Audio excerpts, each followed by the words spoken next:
বন্ধুরা আপনারা যদি চান আপনার প্রিয় দল প্লে অফ খেলুক তাহলে আজকের ভিডিওতে অবশ্যই একটি লাইক করে দিন। বন্ধুরা আজ বৃষ্টির কারণে গুজরাট ও সানরাইজার্স হায়দ্রাবাদের মধ্যে 10 ওভারের ম্যাচ অনুষ্ঠিত হয়েছিল আর এই ম্যাচটি অনেক রোমাঞ্চকর হয়ে ওঠে। একটা সময় এই ম্যাচটি হায়দ্রাবাদ দল জিতে গিয়েছিল, কিন্তু তারপর এমন কিছু হলো যেটা দেখার পর সবাই অবাক হয়ে গিয়েছে। আজকের ভিডিওতে আপনাদের দেখাবো এই রোমাঞ্চকর ম্যাচের পুরো হাইলাইট। তবে তার আগে আপনি যদি চান আপনার প্রিয় দল প্লে অফ খেলুক তাহলে আজকের ভিডিওতে অবশ্যই একটি লাইক করুন ও কমেন্ট করতে ভুলবেন না আপনার প্রিয় দলের নাম। বন্ধুরা আজ আইপিএল এর 66তম ম্যাচটি গুজরাট ও সানরাইজার্স হায়দ্রাবাদের মধ্যে আহমেদাবাদের নরেন্দ্র মোদী ক্রিকেট স্টেডিয়ামে অনুষ্ঠিত হয়েছিল, কিন্তু ম্যাচ শুরু হবার আগে বৃষ্টি এসে যায়। এই ম্যাচটি খেলানোর জন্য অনেক সময় ওয়েট করেছিল, কিন্তু বৃষ্টি না থামার কারণে এই ম্যাচটি ওভার কেটে 10 ওভারে অনুষ্ঠিত হয়। এই ম্যাচে গুজরাট টাইটন্স প্রথমে টসে জিতে বল করার সিদ্ধান্ত নেয়। হায়দ্রাবাদ দল বড় স্কোর করার জন্য আবারও ট্রাভিস হেড ও অভিষেক শর্মা ওপেনিং করতে আসেন। এই দুজন খেলোয়াড় এবারের আইপিএল এ দুর্দান্ত ফর্মে আছেন। তাদের উপর আজকের ম্যাচের দায়িত্ব ছিল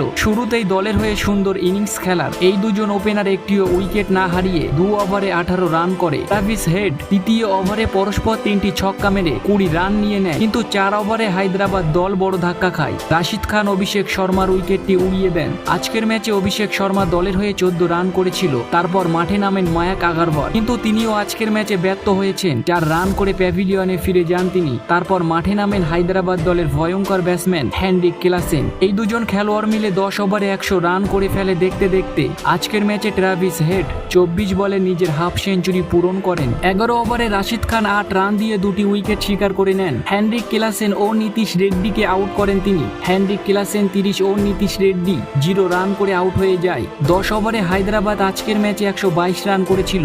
আজকের ম্যাচে দলের হয়ে ট্রাভিস হেড সর্বোচ্চ ইনিংস খেলেছিল 66 রানের। গুজরাট দলের হয়ে আজকের ম্যাচে রাশিদ খান 3টি উইকেট নিয়েছিল ও মোহিত শর্মা 1টি। এই ম্যাচটি জেতার জন্য গুজরাট টাইটন্সকে 123 রান করতে হবে। এই রান তারা করতে নামেন ক্যাপ্টেন শুভমান গিল ও সাই সুদর্শন। তারা দুজন আজকের ম্যাচে অসাধারণ ইনিংস খেলেছিল। প্রথম 2 ওভারে একটিও উইকেট না হারিয়ে তারা দুজন 20 রান করে। 4 নম্বর ওভারে বল করতে এসে ভুবনেশ্বর কুমার সাই সুদর্শনের উইকেট উড়িয়ে দেয়। তারপর মাঠে নামেন ম্যাথু ওয়েড, তিনিও আজকের ম্যাচে ব্যর্থ হন। মাত্র 2 রান করে প্যাভিলিয়নে ফিরে যান, কিন্তু তখনও দলের হয়ে লড়াই করে যাচ্ছিল শুভমান গিল। আজকের ম্যাচে ডেভিড মিলার শুভমান গিলের সঙ্গ দেন। এই ম্যাচটি জেতার জন্য গুজরাটকে 12 বলে 20 রান করতে হবে, কিন্তু তখনই পুরো ম্যাচের রূপ বদলে দেন ভুবনেশ্বর কুমার। পরস্পর 2টি উইকেট শিকার করে নেন তিনি। প্রথমে 28 রান করা ডেভিড মিলারকে আউট করেন, তারপর শাহরুখ খানকে আউট করে গুজরাটকে বড় ধাক্কা দেয়। এই ম্যাচটি জেতার জন্য শেষ ওভারে 14 রান প্রয়োজন ছিল। তখন মাঠে ছিলেন রাশিদ খান ও শুভমান গিল। প্যাট কামিন্সের বলে পরস্পর 2টি 6 ও একটি 4 মেরে দুর্দান্তভাবে এই ম্যাচটি জয় করে নেয় গুজরাট টাইটন্স।